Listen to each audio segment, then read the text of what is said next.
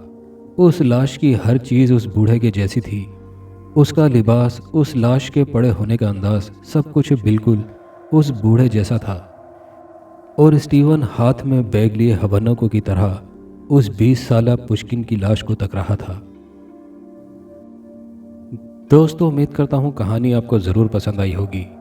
آخر میں دعا ہے کہ اللہ تعالی ہم سب کو شیطانی ہتھ کنڈوں سے محفوظ رکھے اور امت کے ہر مسلمان کی زندگی کا خاتمہ ایمان پر فرمائے، آمین۔ دوستو، کہانی سے متعلق اپنی رائے کا اظہار ضرور کیجیے گا اور ویڈیو کو لائک شیئر کر کے چینل کو سبسکرائب کرنا مت بھولیے گا۔ ملتے ہیں اگلی کسی کہانی میں، تب تک کے لیے اللہ حافظ۔